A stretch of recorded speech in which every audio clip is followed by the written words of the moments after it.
அன்பு ஊடக நண்பர்களுக்கு வணக்கம். பாட்டாளி மக்கள் கட்சி கடந்த 21 ஆண்டுகளாக தமிழ்நாட்டில் நிழல் நிதிநிலை அறிக்கையை வெளியிட்டு வந்திருக்கிறது. இன்று எங்களுடைய 22வது நிழல் நிதிநிலை அறிக்கையை வெளியிட்டிருக்கின்றோம். எங்களுடைய நோக்கம் இந்த நிழல் நிதிநிலை அறிக்கையில் தமிழ்நாட்டில் உள்ள வளர்ச்சி, அதிலும் குறிப்பாக சமூக நீதி அடிப்படையில் பொருளாதார வளர்ச்சி அடைய வேண்டும் என்ற நோக்கத்தில் இந்த 22வது நிழல் நிதிநிலை அறிக்கையை வெளியிட்டிருக்கின்றோம். இது ஒரு ஆக்கப்பூர்வமான அரசியலாக ஊடக நண்பர்களும் பொதுமக்களும் பார்த்து வருகிறார்கள். இப்படி இந்தியாவில் எந்த ஒரு கட்சியும் தொடர்ந்து வேளாண் துறைக்கு ஒரு நிழல் நிதிநிலை அறிக்கையும் பொது நிழல் நிதிநிலை அறிக்கையும் வெளியிட்டது கிடையாது. மேற்கத்திய நாடுகள், குறிப்பாக ஐரோப்பாவில் இது போன்ற ஷேடோ பட்ஜெட் ஒரு சில நாடுகளில் வெளியிடுகிறார்கள்.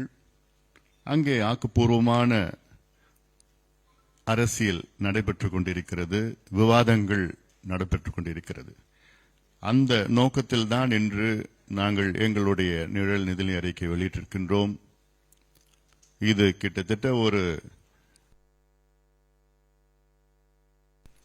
பொருளாதார நிபுணர்கள், நூற்றுக்கணக்கானவர்கள் சேர்ந்து இது போன்ற ஒரு தொகுப்பை வெளியிட வேண்டும். ஆனாலும் நாங்கள் எங்களிடம் இருக்கின்ற நிபுணர்களை வைத்து மிக சிரமப்பட்டு ஒவ்வொரு துறையிலும் ஆராய்ந்து புள்ளி விவரங்களை கொடுத்து இதை உங்களுக்கு வெளியிடுகின்றோம். நான் சொல்லியிருக்கின்றேன், இந்த நிழல் நிதிநிலை அறிக்கை சமூக நீதி அடித்தளமாக வைத்து பொருளாதார வளர்ச்சி அடைவதற்காக எங்களுடைய நிதிநிலை அறிக்கை. மணி, அந்த ஸ்டாண்ட் மைக் இருக்கு, ஏதாவது சின்னதா ஸ்டாண்ட் மைக்.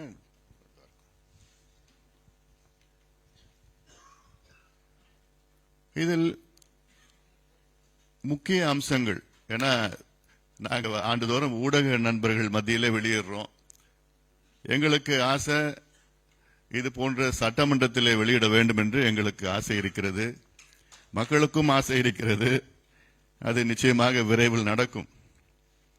ஆனாலும் சட்டமன்றத்திலே வெளியிட்டால் இது முழு அறிக்கையும் படிக்க வேண்டியதாக இருக்கும்.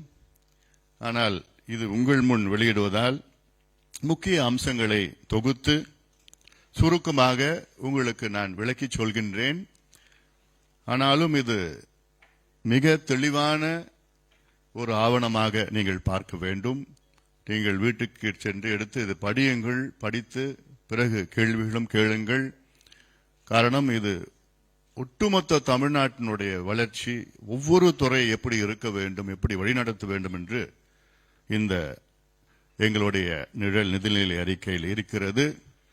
அதற்கு ஒரு முக்கிய காரணம் என்னவென்றால், ஆண்டு கொண்டிருக்கின்ற இந்த இரு கட்சிகள் தொலைநோக்கு பார்வை இல்லாத ஒரு காரணத்தால் தான் தமிழ்நாடு இன்னும் சரியான முறையிலே வளர்ச்சி பெறவில்லை. இப்போ எங்களுடைய நிதிநிலை அறிக்கையில் வரவு செலவு 2024-25 ஆண்டின் தமிழ்நாட்டின் வருவாய் வரவுகள், அதாவது ரெவென்யூ ரிசீப்ஸ் 5,12,617 கோடியாக இருக்கும். இது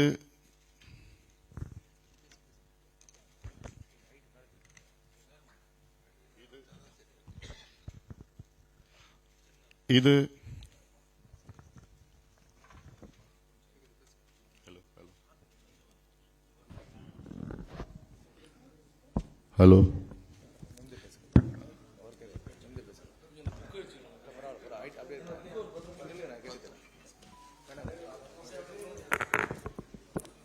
இது கடந்த ஆண்டின் வருவாயை விட அது வேண்டாம்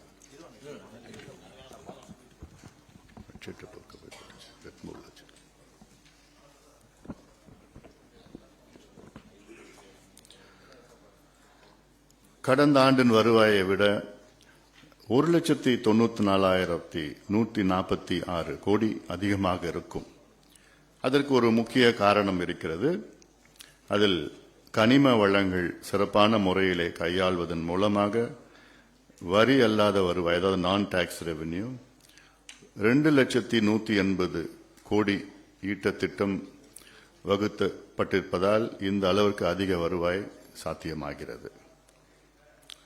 நடப்பாண்டின் மொத்த செலவினம், அதாவது டோட்டல் எக்ஸ்பெண்டிச்சர் 5,28,971 கோடி ஆகவும், வருவாய் செலவினம் ரெவென்யூ எக்ஸ்பெண்டிச்சர் 4,51,514 கோடியாகவும் இருக்கும். வருவாய் செலவினத்தில் அதாவது 50,000 கோடி நிலுவையில் உள்ள கடனை அடைப்பதற்காக அரசால் செலவிடப்படும். அதன்படி அடுத்த 10 ஆண்டுகளில் தமிழ்நாட்டில் உள்ள பெரும்பான்மை கடன் அடைக்கப்படும். ஏன்னா இப்போ இருக்கிற சூழல்ல இப்போ தமிழ்நாடு அரசுடைய கடன் பார்த்தீங்கன்னா அடுத்த 20 ஆண்டுகள் ஆனாலும் அதை அடைக்க முடியாத ஒரு சூழல் இருக்கிறது. ஆனால் எங்களுடைய நிழல்நிலை அறிக்கையில் அடுத்த 5 ஆண்டு காலத்திலே அது 10 ஆண்டுகளில் ஒட்டுமொத்த தமிழ்நாட்டினுடைய கடனை எங்களால் அடைக்க முடியும். 2024-25 ஆண்டில் தமிழக அரசின் வருவாய் கணக்கில் ரெவென்யூ அக்கவுண்ட்ஸ் அதில் 61,103 கோடியாக உபரியாக இருக்கும். நிதி பற்றாக்குறை வெறும் 16,354 கோடி என்ற அளவில் மிக குறைவாக இருக்கும். வருவாய் கணக்கில் உபரியாக இருக்கும் தொகை மூலதன செலவுக்காக செலவிடப்படும் என்பதால் வேணாம் என்ன பண்ணிட்டு நிதி பற்றாக்குறை பெருமளவில் குறைந்திருக்கும். அதாவது பிஸ்கல் டெபிசிட் சொல்றேன், நிதி பற்றாக்குறைன்னா ஒட்டுமொத்த பிஸ்கல் டெபிசிட். இப்போ இது எங்களுடைய பட்ஜெட். இது இப்போ நான் தமிழ்நாடு அரசனுடைய பட்ஜெட்டை அதை நான் கம்பேர் பண்ணணும். நான் இப்போ என்ன இவங்க வச்சிருக்கிறாங்க, என்ன செஞ்சிருக்கிறாங்கன்னு சொல்லிட்டு, அதாவது இப்போ தமிழ்நாடு ஆண்டு கொண்டிருக்கின்ற அரசு பெரும் சரிவை நோக்கி தமிழக பொருளாதாரம், இதுதான் இப்போ தமிழ்நாட்டோட உண்மை நிலவரம். 2023-24 ஆண்டில் சொந்த வரி வருவாய், அதாவது own tax revenue, own tax receipts அதாவது மொத்த வரி வருவாய், டோட்டல் டாக்ஸ் ரெசீப்ஸ் இலக்குகளை தமிழக அரசு எட்ட இயலாது. அதனால் வருவாய் பற்றாக்குறை, நிதி பற்றாக்குறை அதிகரிக்கும். ரெவென்யூ டெபிசிட்டும் பிஸ்கல் டெபிசிட்டும் ரெண்டுமே இப்போ தமிழ்நாடு அரசுக்கு நிச்சயமாக பெரும் அளவில் இருக்கும். அது நீங்க இன்னும் 19ஆம் தேதி நீங்க பார்க்க போறீங்க. 2023-24 தமிழக அரசு சொந்த வரி வருவாய் அதாவது 1,81,182 கோடியாக இருக்கும் என்று கணிக்கப்பட்டுள்ள நிலையில் நவம்பர் மாதம் வரை கிட்டத்தட்ட 13 விழுக்காடு வருவாய் குறைந்திருக்கிறது. அதனால நிச்சயமாக அவர்களுக்கு இப்ப பிஸ்கல் டெபிசிட் இன்னும் அதிகமாக தான் இருக்க போகுது. அதே போல தமிழக அரசின் மொத்த வரி வருவாய் 2,22,848 கோடியாக இருக்கும் என்று கணிக்கப்பட்டுள்ள நிலையில் அது 1,90,000 கோடி மட்டுமே வருவாய் கிடைக்க வாய்ப்புள்ளது. அதுவும் இப்ப இன்னும் ஒரு 4-5 நாள்ல நீங்க பார்க்க தான் போறீங்க. அதுல 2,20,000 கோடி வரணும், ஆனா 1,90,000 கோடி தான் வர இருக்கிறது. தமிழக அரசின் வருவாய் பற்றாக்குறை அது கிட்டத்தட்ட பிஸ்கல் டெபிசிட் 37,540 கோடி இருக்கும் என மதிப்பிடப்பட்டுள்ளது. அதுவும் இப்ப இன்னொரு கொஞ்ச நாள்ல நீங்க பார்க்க போறீங்க. நீங்க அரசின் வருவாய் குறைந்து செலவு அதிகரிப்பதால் 15% வரை உயரும். இதில் இன்னும் கொஞ்சம் 15% இன்க்ரீஸ் ஆகும். இதில் தமிழக அரசின் நிதி பற்றாக்குறை 93,63,000 கோடியாக இருக்கும் என்று மதிப்பிடப்பட்டிருந்த நிலையில் அது 1 லட்சம் கோடியாக அந்த அளவுக்கு நெருங்கும் என்று தெரிகிறது. அதாவது இதில் ரெவென்யூ டெபிசிட்டும் பிஸ்கல் டெபிசிட்டும் ரெண்டுமே பெருமளவில் உயரும். அதில் 2023-24 ஆண்டில் தமிழக அரசின் ஒட்டுமொத்த உள்நாட்டு உற்பத்தி மதிப்பு, அதாவது ஜிஎஸ்டிபி 28,38,000 கோடியாக எட்டியிருக்க வேண்டும். அதாவது cross state domestic product produce GSDP 28,38,000 இது இருந்திருக்கணும். ஆனால் அதற்கு வாய்ப்பு கிடையாது, வாய்ப்பு இல்லை. அதையும் நம்ம பார்க்க போறோம், தமிழக பட்ஜெட்ல பார்க்க போறோம். அது இல்லாம 2024-25 அதாவது வரும் ஆண்டில் தமிழக அரசின் ஒட்டுமொத்த உள்நாட்டு உற்பத்தி ஏற்கனவே நிர்ணயிக்கப்பட்ட 32 லட்சம் கோடி என்ற இலக்கை எட்ட முடியாது. ஏன்னா அதுவும் கஷ்டம்தான் எட்டுறதுக்கு. 2023-24 ஆண்டு ஒப்பிடும்போது 2024-25 ஆண்டில் தமிழக பொருளாதாரம் சற்று அதிக வளர்ச்சி வாய்ப்பு உள்ளது. இப்ப கொஞ்சம் இன்வெஸ்ட்மெண்ட்ஸ் எல்லாம் கொஞ்சம் வந்திருக்குது, அது கொஞ்சம் வாய்ப்பு இருக்கு. இந்த வருஷம் கொஞ்சம் வாய்ப்பு இருக்கு. மொத்த கடன், தமிழ்நாட்டுடைய மொத்த கடன் பாத்தீங்கன்னா 14,50,000 கோடியாக அதிகரிக்கும். 2023-24 ஆண்டு தமிழக அரசு வாங்க நிர்ணயித்த கடனின் அளவு 1,43,000 கோடியை விட அதிகரிக்கும். அதுல அதாவது அவங்க வாங்க நிர்ணயித்த கடன் அது 2024 மார்ச் 31 நிலவரப்படி தமிழக அரசின் நேரடி கடன் பாத்தீங்கன்னா 7,26,000 கோடியாக இருக்கும் என்று கணிக்கப்பட்டிருந்த நிலையில அது 8,34,000 கோடியாக அதிகரிக்கக்கூடும். ஏன்னா அதிகரிக்கக்கூடும்னா இன்னும் இந்த ஆண்டு மார்ச் 31 இது இன்னும் கிட்டத்தட்ட ஒரு 40 நாள் இருக்கு. அதுல அதாவது 7,26,000 கோடியாக இருக்கும் என்று கணிக்கப்பட்ட நிலையில 8,34,000 அதாவது ஒரு லட்சம் கோடி கிட்டத்தட்ட அதிகமாக கடன் சுமை. இப்ப அடுத்த வருகின்ற நிதியாண்டு 2025 மார்ச் 31 நிலவரப்படி பாத்தீங்கன்னா அரசின் நேரடி கடன் டைரக்ட் டெட்ஸ் பாத்தீங்கன்னா 9,39,000 கோடியாக இருக்கும். ஏன்னா ஆண்டுக்கு ஆண்டு கிட்டத்தட்ட 1 லட்சம் கோடி 1.25 லட்சம் கோடின்னு கடன் சுமை அதிகமாயிட்டு இருக்கு. இது நேரடி கடன்.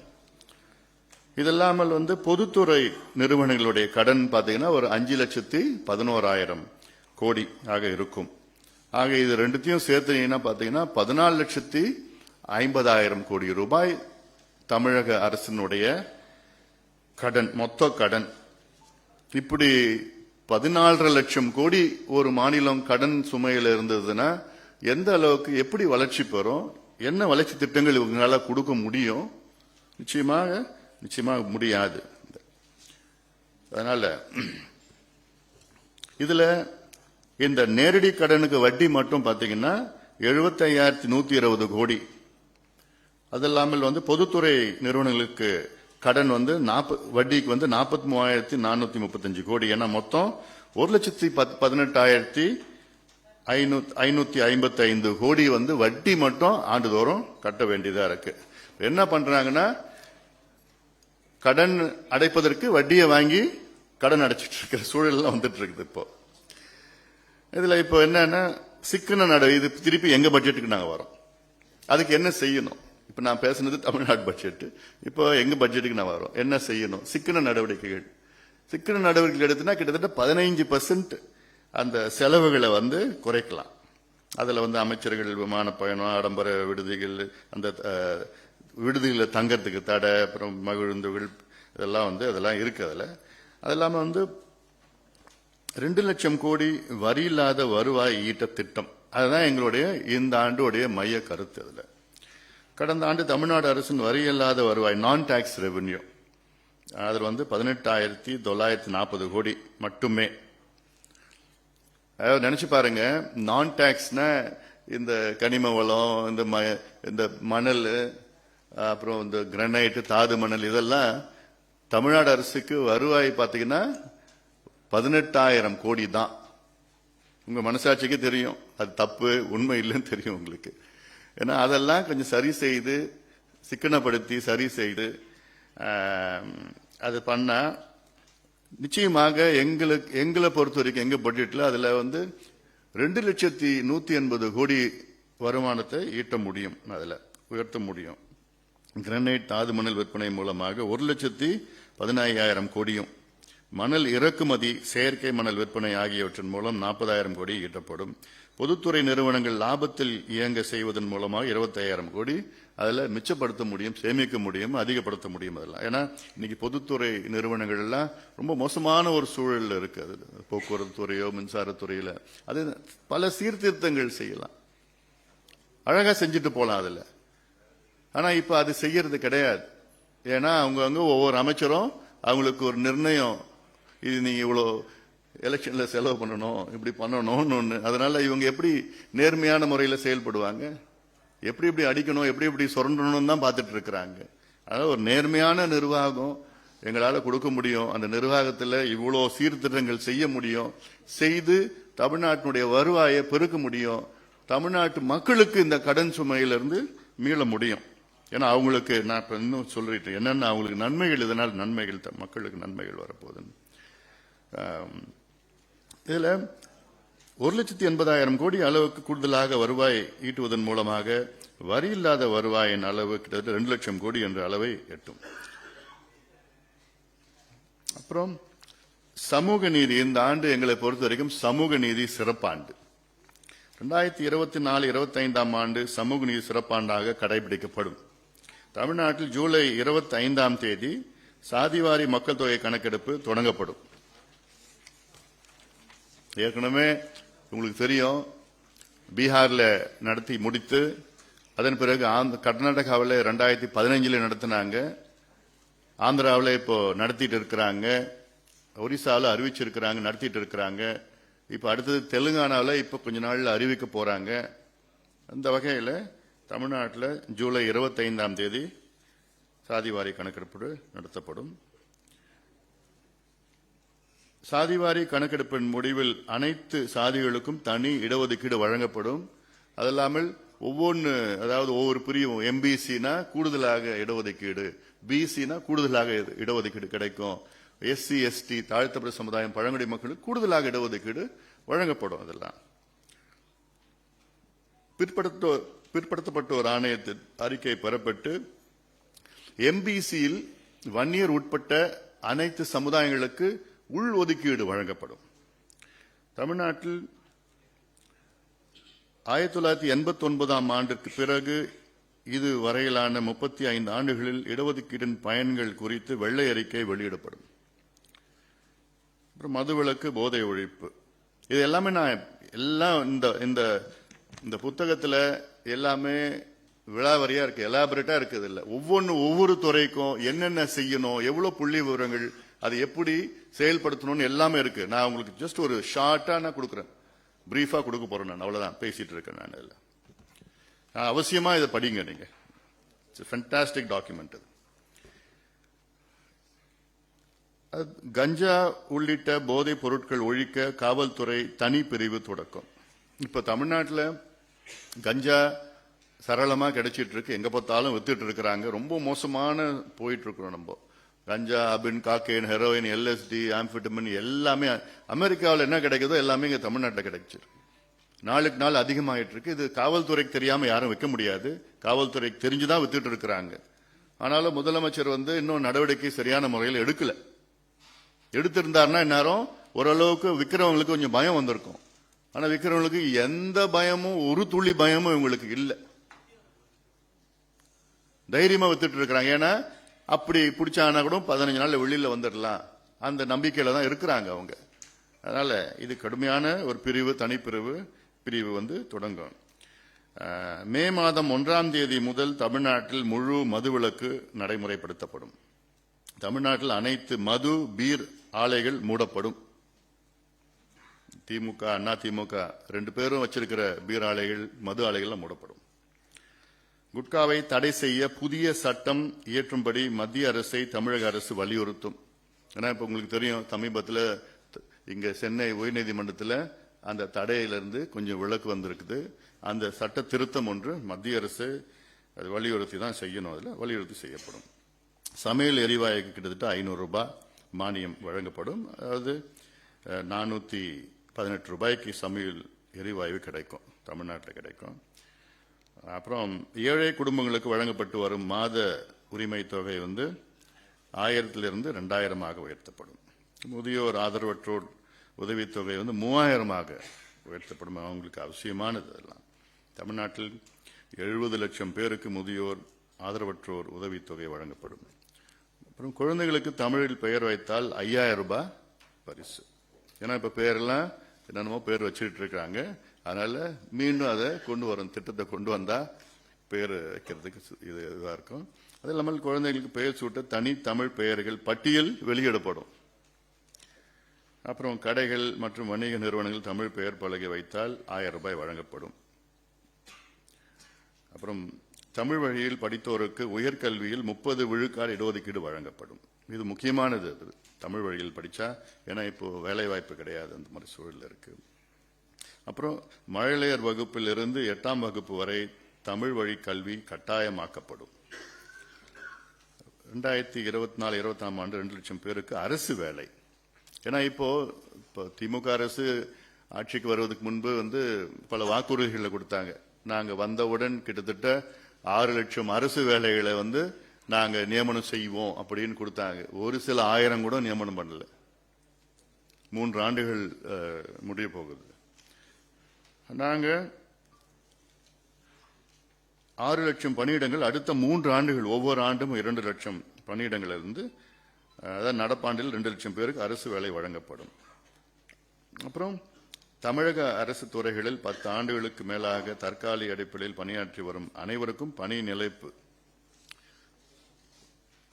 காலமுறை ஊதியம் வழங்கப்படும். அப்புறம் தனியார் நிறுவனங்களில் தமிழர்களுக்கு 80 விழுக்காடு இடஒதுக்கீடு. தமிழ்நாட்டில் உள்ள தனியார் தொழில் வணிக நிறுவனங்களில் மாத வருமானம் 40,000 வரை உள்ள பணிகள் 80 விழுக்காடு தமிழர்களுக்கு வழங்க புதிய திட்டம் வழங்கப்படும். 40,000 ரூபாய் ஊதியம் வழங்குகிறவர்கள் கிட்டத்தட்ட 80 விழுக்காடு தமிழ்நாட்டை சார்ந்தவர்கள் தான் இருப்பார்கள். ஏன்னா திமுக வாக்குறுதி கொடுத்தாங்க, 75 விழுக்காடு நாங்க ஆட்சிக்கு வந்தோடனே 75 விழுக்காடு தமிழர்களுக்கு வேலை வாய்ப்புன்னு 3 ஆண்டுகள் ஆகியும் அதை பத்தி இன்னும் பேச்சு கூட பேச மாட்டாங்க. அப்புறம் தமிழ்நாட்டில் தொழில் திட்டங்களுக்கு நிலம் கொடுத்தவர்களுக்கு வேலை வழங்குவது கட்டாயமாக்கப்படும். 5 ஆண்டுகளில் 1 கோடி வேலை வாய்ப்புகள். தமிழ்நாட்டில் தொழில் உற்பத்தி, தளவாட வேளாண்மை உள்ளிட்டவற்றை மூலமாக அடுத்த 5 ஆண்டுகள் 1 கோடி பேருக்கு வேலை வாய்ப்புகள் ஏற்படுத்தி தரப்படும். வேளாண்மை மற்றும் தோட்டக்கலை சார்ந்த பணிகள் மூலமாக 5 ஆண்டுகள் 50 லட்சம் பேர் வேலை வாய்ப்பு ஏற்படுத்தப்படும். அது கடந்த வாரமே நாங்க எங்களுடைய வேளாண் நிழல்நிலை அறிக்கையிலும் சொல்லியிருக்கிறோம். அடுத்த 5 ஆண்டுகளில் தோட்டக்கலை வேளாண் துறை சார்ந்தவர்கள் 50 லட்சம் பேருக்கு வேலை வாய்ப்பு வழங்கப்படும் என்று. டிஎன்பிஎஸ்சி நிலையான தேர்வு அட்டவணை. ஏன்னா இப்போ டிஎன்பிஎஸ்சிக்காக லட்சக்கணக்கான மக்கள் அதுக்கு விண்ணப்பம் கொடுத்து எப்போ தேர்வு வரும், எப்போ இன்டர்வியூ வரும், எப்போ என்னென்ன ரிசல்ட் வரும், ஏன்னா எக்ஸாம் எழுதிட்டு கிட்ட 2 ஆண்டுகள் காத்துட்டு இருக்காங்க. அதனால முறையான ஒரு அட்டவணை இப்பதான் தேர்வு, இப்படிதான் இன்டர்வியூ, இப்படிதான் ரிசல்ட் வரும்னு சொல்லிட்டு அது முறையா நாங்க அட்டவணை தெளிவா நாங்க கொடுப்போம். நாங்க அப்புறம் வேலையில்லா இளைஞர்களுக்கு 5000 ரூபாய் உதவித்தொகை, டோல் மாதிரி அது. ஏன்னா அதுல 10ஆம் வகுப்பு தோல்வி அடைந்தவர்களுக்கு 1000 ரூபாய், 10ஆம் வகுப்பு தேர்ச்சி பெற்றவர்களுக்கு 2000 ரூபாய், 12ஆம் வகுப்பு தேர்ச்சி பெற்றவர்களுக்கு 3000 ரூபாய், பட்டப்படிப்பு படித்தவர்களுக்கு 4000 ரூபாய், பட்ட மேற்படிப்பு முடித்தவர்களுக்கு 5000 ரூபாய். அதாவது இவங்க எல்லாம் படிச்சுட்டு இல்ல 5 ஆண்டுகளுக்கு மேலாக வேலை இல்லாதவர்களுக்கு இது வழங்கப்படும். அப்புறம் மீண்டும் பழைய ஓய்வூதிய திட்டம். இது திமுக ஆட்சிக்கு வந்ததுக்கு முக்கிய காரணமே இதுதான்.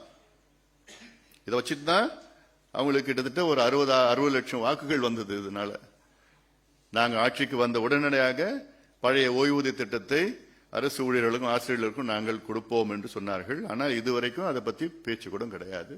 இதுக்கு முந்தைய நிதியமைச்சர் வந்து அது சாத்தியம் இல்லைன்னு சொல்லிட்டு போயிட்டார்.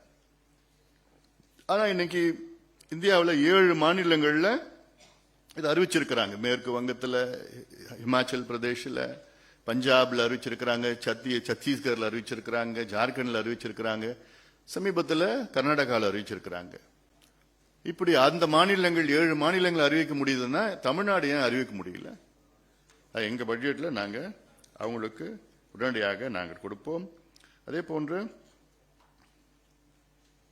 அரசு மருத்துவர்களுடைய ஊதிய முரண்பாடுகள் கலைக்கப்பட்டு அவர்களுக்கு அதாவது 5 ஆண்டு, 9 ஆண்டு, 11வது ஆண்டு, 12வது ஆகிய ஆண்டுகளில் காலம் சார்ந்த ஊதிய உயர்வு முறையாக வழங்கப்படும். ஏன்னா இப்போ அவங்களுக்கும் போராட்டம் பண்ணிட்டு இருக்காங்க, எங்களுக்கு கிடைக்கல அப்படின்னு.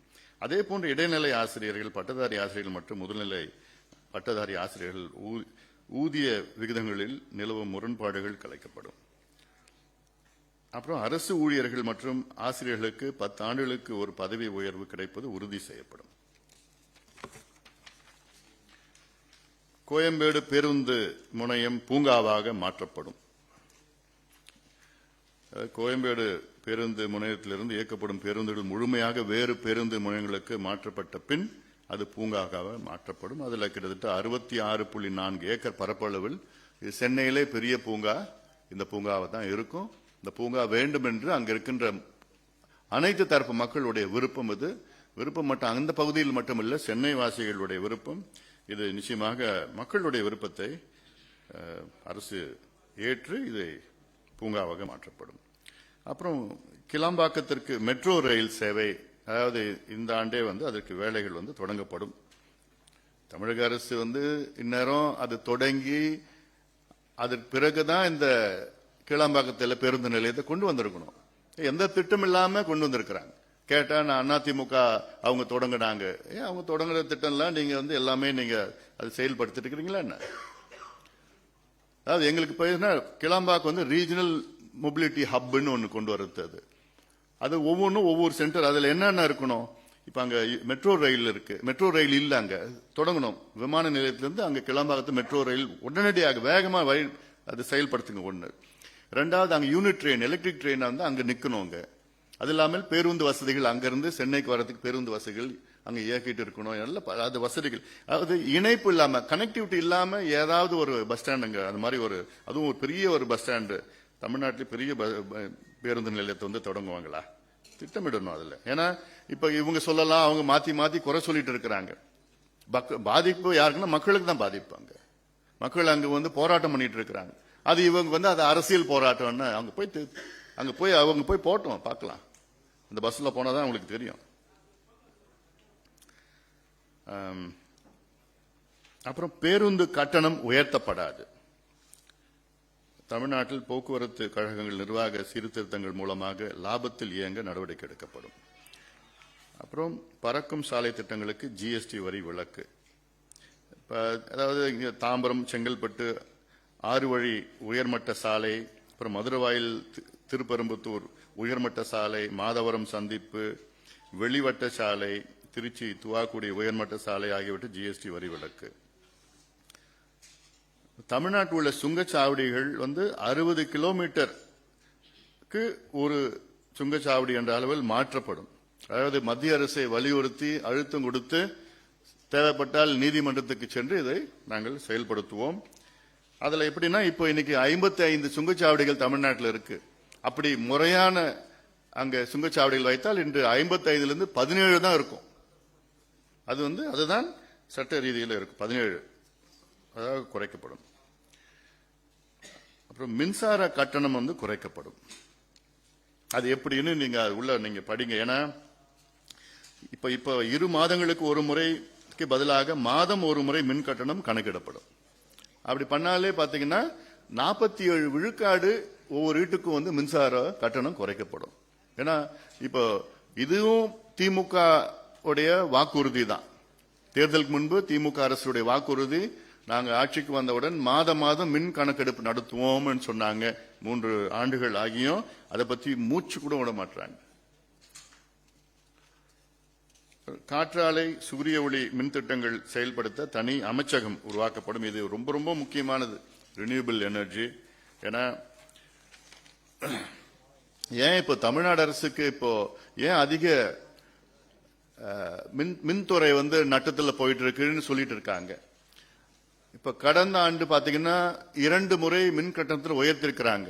ரெண்டுமே டொமஸ்டிக்கும் கமர்ஷியல் ரெண்டுமே உயர்த்திருக்கிறாங்க. அதில் அது இல்லாம பீக் டாரிஃப்னு ஒன்னு சொல்லியிருக்கிறாங்க. இந்த பீக் டாரிஃப்னால பாத்தீங்கன்னா பல ஆயிரக்கணக்கான சிறு குறு தொழிற்சாலைகள் மூடி இருக்காங்க. அதனால கட்ட முடியாம பண்ணியிருக்கிறாங்க. அப்படி ஆகியும் தமிழக அரசுக்கு கடந்த ஆண்டு 23,000 கோடி ரூபாய் வருமானம் வந்திருக்கு. இந்த மின் கட்டணம் உயர்த்தப்பட்டதால் 23,000 கோடி அதிகமா வருமானம் வந்திருக்கு. அப்படி வந்தும் 9,000 கோடி நட்டோம்னு சொல்லிட்டு இருக்கிறாங்க. இது கடந்த ஆண்டுக்கு முந்தைய ஆண்டில் என்ன சொன்னாங்கன்னா 10,000 கோடி நட்டோன்னு சொன்னாங்க. சரி, 10,000 கோடி நட்டோன்னு சொல்றீங்க. அதுல இப்ப உங்களுக்கு 23,000 கோடி வருமானம் வந்திருக்கு. வந்தும் 9,000 கோடி நட்டோன்னு இன்னைக்கு சொல்றீங்க. அப்ப என்னதான் சொல்லிட்டு இருக்கீங்க, என்ன பண்ணிருக்கிறீங்கன்னு தெரியல. அப்புறம் பள்ளி கல்வித்துறைக்கு 1,25,000 கோடி திட்டமிட்டு இருக்கிறோம் எங்க பட்ஜெட்ல. ஏன்னா அதுதான் இருக்கிறதுல ஹையஸ்ட் பட்ஜெட் பள்ளி கல்வித்துறைக்கு. அரசு பள்ளிகளை மேம்படுத்த 32,000 கோடி. அதுல தனியார் பள்ளிக்கு நிகராக அரசு பள்ளிக்கூடம் கொண்டு மேம்படுத்தப்படும். அதுக்கு 32,000 கோடி செலவிடப்படும். அப்புறம் அது மாவட்டத்திற்கு குறைந்தபட்சம் 25 பள்ளிகள் வீதம் மொத்தம் 1000 பள்ளிகள் மாதிரி பள்ளிகளாக மாடல் ஸ்கூல்ஸ் ஆக 1லிருந்து 12ஆம் வகுப்பு வரை இருக்கும். அப்புறம் மாநில கல்வி கொள்கை. இப்ப மத்திய அரசு ஒரு கல்விக் கொள்கையை வெளியிட்டு இருக்கிறாங்க. அது சில மாநிலங்கள் ஏற்றுக்கொள்ளவில்லை. அது எல்லாமே ஒரே எல்லா மாநிலத்துக்கு ஏற்ப அந்த கல்விக் கொள்கை இல்லை என்று குற்றச்சாட்டு இருக்கிறது. அதனால தமிழ்நாட்டுக்கு ஒரு கல்விக் கொள்கையை நாங்கள் இந்த நடப்பாண்டிலே நாங்கள் கொண்டு வருவோம். அதெல்லாம் உயர்கல்வியில தமிழ்நாட்டு உயர்கல்வி சேரும் மாணவர்கள் விகிதத்தை 2025ஆம் ஆண்டிற்குள் 55 விழுக்காடாக உயர்த்த நடவடிக்கை எடுக்கப்படும். அப்புறம் அனைத்து பல்கலைக்கழகங்களிலும் தமிழ் ஆராய்ச்சிக்கான இருக்கைகள் ஏற்படுத்தப்படும்.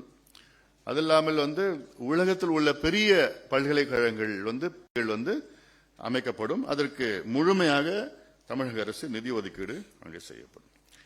மருத்துவத்துறைக்கு 48,000 கோடி. அதுல மருத்துவத்துறைக்கான நிதி ஒதுக்கீடு மாநிலத்தின் மொத்த உற்பத்தி மதிப்பில் 1.5 அதாவது 48,000 கோடியாக உயர்த்தப்படும். 1.5% ஆஃப் த ஜிஎஸ்டிபி. ஆனாலும் இதுவும் போக போக கொஞ்சம் அதிகமாக்கப்படும். இலக்கு 2% இருக்கணும். இப்போ 1.5% ஆஃப் த ஜிஎஸ்டிபி. எல்லா மருத்துவமனைகள் 6 மருத்துவக் கல்லூரிகள் தொடங்கப்படும். இந்த ஆண்டு 2 மருத்துவக் கல்லூரி, அடுத்த ஆண்டு இன்னும் 6 மாவட்டத்தில் தான் மருத்துவக் கல்லூரிகள் இல்லை. இந்த 6 மாவட்டங்களுக்கும் மருத்துவக் கல்லூரிகள் தொடங்கப்படும் அடுத்த 3 ஆண்டுகளில். அப்புறம் அவசர ஊர்திகள் 108 ஆம்புலன்ஸ் 1353 2000 உயர்த்தப்படும்.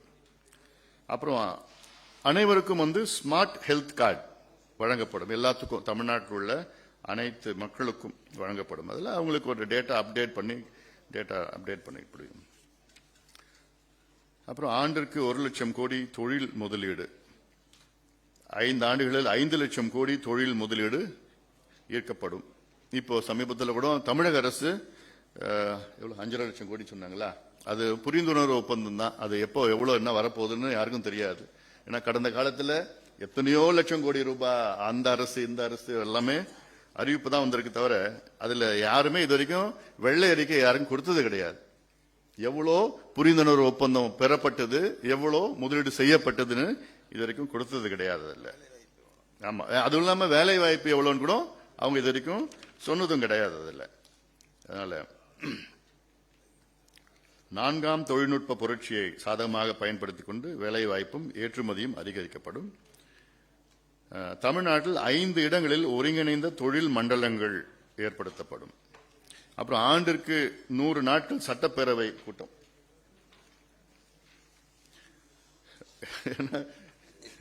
இப்ப நடந்துட்டு இருக்குது, அது பேசுறது இல்ல.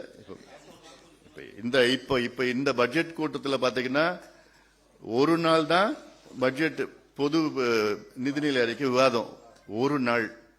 இது எங்க அப்புறம் என்ன எதுக்கு நடத்துறீங்க நீங்க பட்ஜெட்? அப்புறம் குறைந்தது ஒரு 3 நாட்கள் 4 நாட்கள் விவாதம் நடத்தி தான் அதுக்கப்புறம் பாஸ் பண்ணணும். இல்ல எங்க பட்ஜெட்ல பாத்தீங்கன்னா தமிழக சட்டப்பேரவை குறைந்தது ஆண்டுக்கு 3 முறையும் 100 நாட்கள் கூடி மக்கள் பிரச்சனை குறித்து ஆக்கப்பூர்வ விவாதங்கள் நடத்தப்படும். அதிகமா எதிர்க்கட்சிகள் தான் நாங்க பேச விடுவோம். அப்புறம் ஒவ்வொரு மாவட்டத்திலையும் 12 லட்சம் பேர் இருக்கும் வகையிலே மாவட்டங்கள் எல்லைகள் பிரிக்கப்பட்டு புதிய மாவட்டங்கள் உருவாக்கப்படும். அதாவது ஒவ்வொரு மாவட்டத்திற்கும் மக்கள் தொகை 12 லட்சம் பேர் அடிப்படையில் கிட்டத்தட்ட 60 மாவட்டங்கள் தமிழகத்தில், இப்ப 38 மாவட்டங்கள் இருக்கு. தமிழகத்தில் 60 மாவட்டங்களை நாங்க பிரிச்சு அதுல நிர்வாகம் இன்னும் ஏதுவாக செய்யப்படும். நகர்ப்புறங்களில் வறுமையை ஒழிப்பதற்காக நகர்ப்புற ஏழை குடும்பங்களுக்கு ஆண்டிற்கு 100 நாட்கள் வேலை வாய்ப்பு. அதாவது கிராமத்தில் இப்போ 100 நாள் வேலை வாய்ப்பு திட்டம் போட்டு நகர்ப்புறத்தில் 100 நாள் வேலை வாய்ப்பு திட்டம். ஏன்னா இங்க அதிகமா நகர்ப்புறத்தில், ஏன்னா தமிழ்நாட்டில் இன்னைக்கு பாத்தீங்கன்னா 54 விழுக்காடு தமிழ்நாட்டில் நகரமயமாக்கி இருக்குது. மக்கள் 54 விழுக்காடு மக்கள் தமிழ்நாடு நகரத்தில் வாழ்ந்துட்டு இருக்கிறாங்க. அவங்களுக்கு இப்போ அதனால வறுமை அதிகமாக வந்துட்டு இருக்கு. நகரமயமாக்குதல் என்பது வளர்ச்சி, ஒரு மாநிலத்தின் வளர்ச்சி கிடையாது. கிராமத்தில் வேலை இல்லாம அவங்க அங்கிருந்து இங்க வந்துடுறாங்க, நகரத்துக்கு வந்துடுறாங்க. அதனால அது என்னை பொறுத்தவரைக்கும் வளர்ச்சியா நான் பார்க்கல நான். அப்புறம் புதிய உயர்கல்வி நிறுவனங்கள், அண்ணா பல்கலைக்கழகம் உயர் சிறப்பு கல்வி நிறுவனமாக அண்ணா யூனிவர்சிட்டி இன்ஸ்டிடியூட் ஆஃப் எமினன்ஸ், அதுக்கப்புறம் அண்ணா யூனிவர்சிட்டி அஃபிலியேஷன் என்ற பல்கலைக்கழகம் உருவாக்கப்படுங்கள்.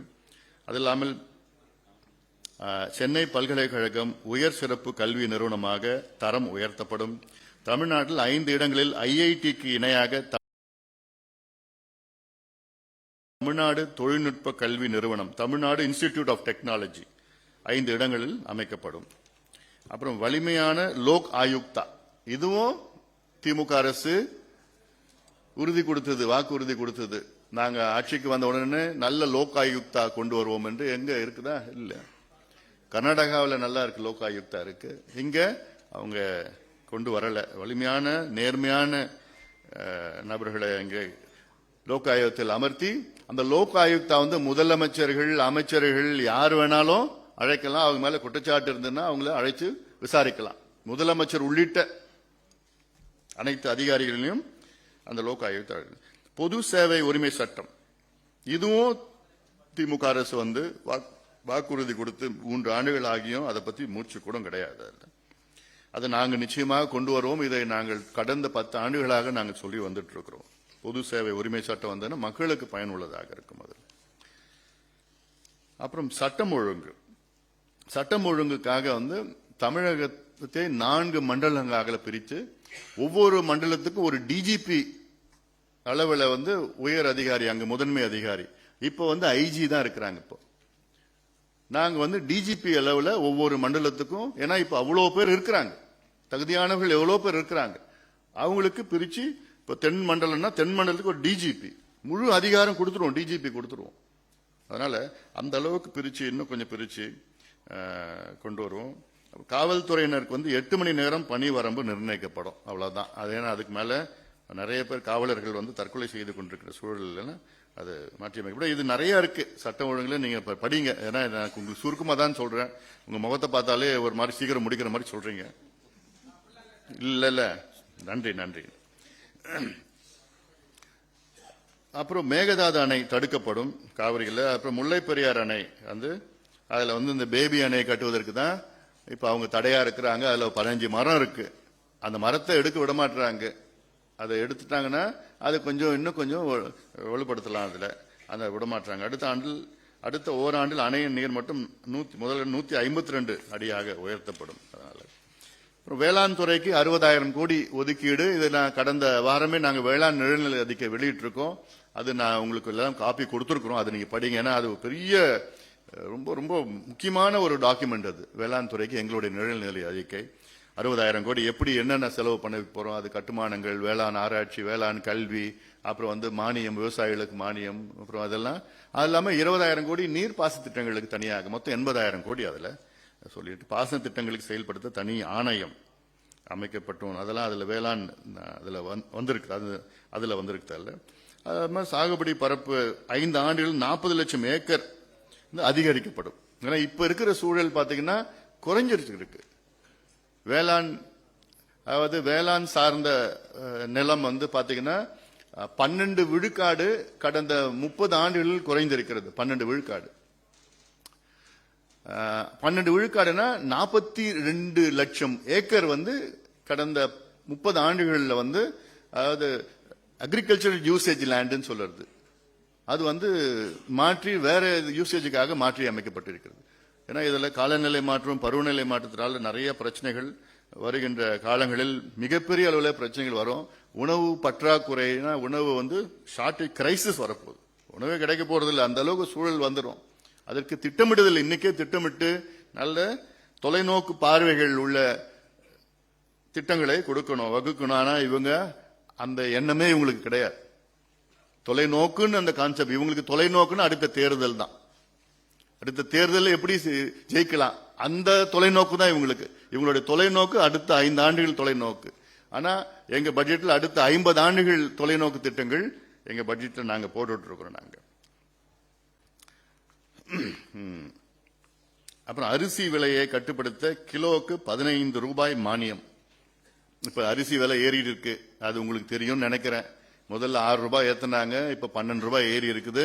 இன்னும் கொஞ்சம் நாள்ல இன்னும் ஏற போகுது. அதுக்கு முக்கிய காரணம் என்னன்னா குறுவையில 2 லட்சம் ஏக்கர் கருகிடுச்சு, சம்பாவில் 2.5 லட்சம் ஏக்கர் கருகிடுச்சு நீர் இல்லாம. தமிழ்நாட்டில் அவ்வளவு வெள்ளம் வந்தது, அவ்வளவு மழை பெஞ்சது அப்படின்னு நீங்க கேட்பீங்க. ஆனாலும் இதுதான் உண்மை. குறுவையில 2 லட்சம் ஏக்கர் கருகிடுச்சு, 5.5 லட்சம் ஏக்கர் குறுவையில 2 லட்சம் ஏக்கர் கருகிடுச்சு. சம்பாவில கிட்டத்தட்ட 7.5 லட்சம் ஏக்கர், அதுல 2.5 லட்சம் ஏக்கர் கருகிடுச்சு தண்ணி இல்லாம. தண்ணி சென்னையில பெஞ்சது, தூத்துக்குடியில பெஞ்சது, டெல்டால அப்ப பெய்யல, மேட்டூர்ல தண்ணி கிடையாது. இந்த ஆண்டு மிக மோசமான ஆண்டா இருக்க போகுது. அவ்வளோ மழை பெஞ்சு அவ்வளோ வெள்ளம் வந்து இந்த ஆண்டு மோசமான ஆண்டா இருக்க போகுது. நீர் பற்றாக்குறை, குடிநீர் பிரச்சனை, எல்லா பிரச்சனையும் வரப்போகுது. இப்போ அதனால இப்ப விலைவாசி ஏறிட்டு இருக்கு. எங்க பட்ஜெட்ல 15 ரூபாய் ஒரு கிலோவுக்கு மானியமாக அரிசிக்கு கொடுத்தாதான் கட்டுப்படுத்த முடியும். வேளாண் துறை முதலீட்டாளர்கள் மாநாடு, தொழில் முதலீட்டாளர் மாநாடு நடத்தது போல் வேளாண் துறை முதலீட்டாளர்கள் மாநாடு இந்த ஆண்டு நடத்தப்படும். தமிழ்நாட்டில் 38 மாவட்டம், அது சென்னை மாவட்டத்தில் 37 மாவட்டம். ஒவ்வொரு மாவட்டத்துக்கும் ஒரு சிறப்பு இருக்கு. அந்த மாவட்டத்தில் அரிசி, நெல் விளையும், சிலது பலா, சிலது வந்து முந்திரி இருக்கு, சிலது வந்து ரப்பர் இருக்கு, சிலது காஃபி இருக்குது, சிலது முருங்கைக்காய் இருக்குது. ஒவ்வொரு சிலது மாம்பழம் இருக்குது, சிலது வாழைப்பழம் இருக்கு. இதுல ஒவ்வொரு மாவட்டத்திலயும் ஒரு சிறப்பு இருக்கு. அதுல அவங்களுக்கு ஊக்குவிக்கின்ற வகையில சிறப்பு வேளாண் பொருளாதார மண்டலங்கள் அமைத்து அந்த வேளாண் துறை சார்ந்த முதலீட்டாளர்கள் உலக அளவில் இங்க கொண்டு வந்து அவங்களுக்கு டைப் கொடுத்து மதிப்பு கூட்டுறது, வேல்யூ அடிஷன் எல்லாம் கொண்டு அவங்களுக்கு பதப்படுத்துதல், வேல்யூ அடிஷன் கொடுத்து அப்புறம் வந்து டெக்னாலஜி கொண்டு வந்து வேர்ல்ட் குவாலிட்டி எல்லாமே என்னென்ன செய்யுமோ அதெல்லாம் நாங்க எங்க பட்ஜெட்ல இருக்குது எங்களுக்கு. அப்புறம் மாவட்ட தலைநகரங்கள் வேளாண் தொழில்நுட்ப கண்காட்சிகள், இது வந்து மற்றவங்க எல்லாமே பார்க்கணும்னு சொல்லிட்டு பண்றது. கடந்த ஆண்டு நாங்கள் சொல்லியிருக்கோம், கடந்த வாரமே எங்களுடைய பட்ஜெட்ல காவிரி, தருமபுரி உபரிநீர் திட்டம், சோழர் பாசன திட்டம், அரியலூர்ல சோழர் பாசன திட்டம், அப்புறம் வந்து தாமிரபரணி நம்பியாறு இணைப்பு திட்டம், அத்திக்கடவு அவிநாசி திட்டம் இன்னும் கொஞ்சோண்டு ஒரு பிட்டு, அது இன்னும் எவ்வளவு நாள் அது பண்ணிட்டு இருக்கிறாங்க தெரியல. அப்புறம் கொள்ளிடம் தடுப்பணை திட்டங்கள், இது போன்ற திட்டங்கள். அப்புறம் மதுராந்தகம் ஏரியை வந்து 120 கோடி ரூபாயில தூர்வாரி சீரமைக்கப்படும். மதுராந்தகம் ஏரி வந்து இப்போ கரையை பலப்படுத்திட்டு இருக்காங்க, ஆனாலும் அதை தூர்வாரல. ஏன்னா வெள்ளக்காரங்க காலத்தில் தூர்வாருனது, இவங்க அதுக்கப்புறம் ஒன்றும் செய்யல. அப்புறம் வந்து முக்கியமானது என்னன்னா தமிழ்நாடு நில ஒருங்கிணைப்பு சட்டத்தை திரும்ப பெறப்படும். இந்த சட்டம் ரொம்ப மோசமான சட்டம், ஒரு மோசடி சட்டமா நான் பாக்குறேன். நான் அதாவது Tamil Nadu land consolidation act for special projects சொல்லுறது. இது ஒரு நிறுவனம் 100 ஏக்கருக்கு மேல உள்ள ஒரு தொழிற்சாலை. அவங்களுக்கு பக்கத்துல ஏரி வந்தாலும், ஆறு வந்தாலும், குளம் வந்தாலும் அங்க அவங்க கட்டுமானங்கள் பண்ணிக்கலாம், செய்யலாம் சொல்லிட்டு இந்த சட்டம் இருக்கு. இப்போ ஒரு உதாரணம், ஒரு ரொம்ப ஏழை ஒரு விவசாயி ஏதோ ஒரு அரசு புறம்போக்குல எங்க ஒரு வீடு கட்டினாங்களா, அது வீடு இடிச்சிடுறாங்க. ஆனா இது பெரிய தொழிற்சாலைகளுக்கு நீ என்ன வேணா பண்ணிக்கோன்னு லைசன்ஸ் கொடுத்திருக்கிறாங்க. இது எவ்வளவு மோசமானது.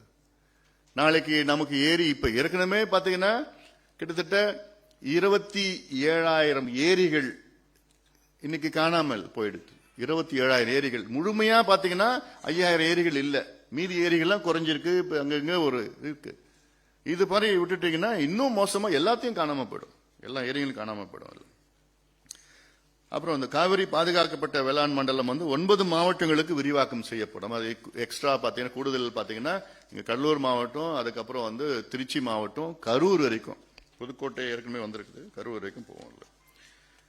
அப்புறம் என்எல்சி சுரங்கத்திற்கு தடை. என்எல்சி உடைய தேவைகள் பூர்த்தி செய்யப்பட்டிருக்கிறது. என்எல்சி அப்படி நிர்வாகம் தமிழ்நாட்டுக்கு தேவையில்லை. அவங்க இப்போ ரினியூபிள் எனர்ஜி, சூரிய ஒளி மூலமா அவங்க நடத்திக்கலாம். ஏன்னா இதுக்கப்புறம் என் நிலத்தை கொடுக்கறதுக்கு நிச்சயமா தமிழக அரசு கொடுக்காது.